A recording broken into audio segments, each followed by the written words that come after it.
کہتے ہیں کہ شیطان کا اپنا ایک ورکنگ سٹائل ہوتا ہے۔ وہ برائی کی ڈوری کا ایک سرا ہلاتا ہے اور باقی کا کام لوگ خود کر دیتے ہیں۔ ایک حکایت پڑھی تو سوچا کہ آپ کے ساتھ بھی شیئر کر دوں۔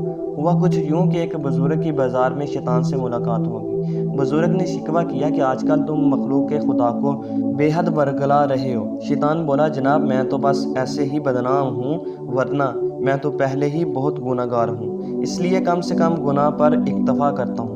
بزرگ نے حیرانی سے پوچھا، پھر جو یہ شیطانی دندے تیز سے تیز تر ہوتے گئے ہیں، یہ کس نے پھیلائے ہیں؟ شیطان نے کہا، حضرت میں آپ کو مثال سے سمجھاتا ہوں۔ شیطان نے بازار میں حلوائی کے ابلتے ہوئے شیرے میں انگلی ڈالی اور وہ انگلی دیوار پر رگڑ دی۔ اتنی دیر میں بہت سی مکھیاں دیوار پر لگے شیرے پر جا پہنچی، جن کو دیکھ کر ایک چھپکلی لپکی۔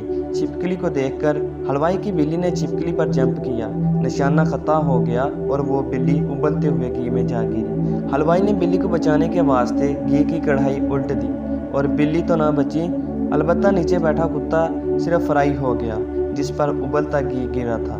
کتے کے مالک نے جب یہ دیکھا کہ اس نے تلوار نکال کر حلوائی کا کام تمام کر دیا۔ حلوائی کی موت پر سب دکاندار اکٹھے ہو گئے اور انہوں نے اس کے کتے کے مالک کو مار ڈالا۔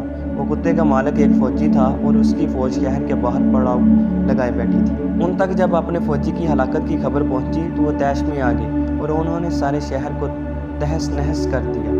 تب شیطان نے بزرگ سے کہا، بابا جی آپ بولو، میرا کیا جرم ہے؟ اب میرا کتنا جرم ہے ان واقعات میں؟ تو بزرگ بیچارے خاموشی سے اپنی راہ ہو لیے۔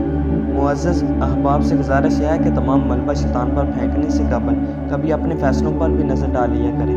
شیطان کا کام صرف انگلی لگانا اور بہکانا ہے، اور صرف اس کی انگلی لگانے اور بہکاوے سے کوئی کیا کر سکتا ہے، یہ خود انسان پر منحصر ہے۔ قرآنی تعلیمات اس بات کی حکایت کرتی ہیں کہ انسان کی گمراہی میں شیطان کا رول صرف اکسانے اور بلانے کی حد تک ہے، اور وہ انسان کو جبراً گمراہی کی طرف نہیں کھینچتا۔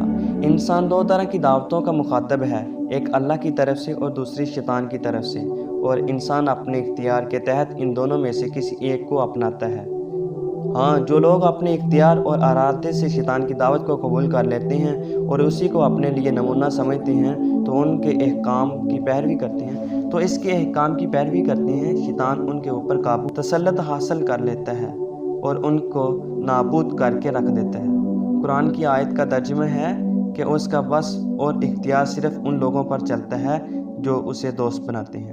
اگر ویڈیو اچھی لگی تو لائک کے بٹن کو پریس کر دیں اور مزید اچھی اور اخلاقی ویڈیوز دیکھنے کے لیے ہمارے چینل کو سبسکرائب ضرور کیجیے گا۔ اللہ حافظ۔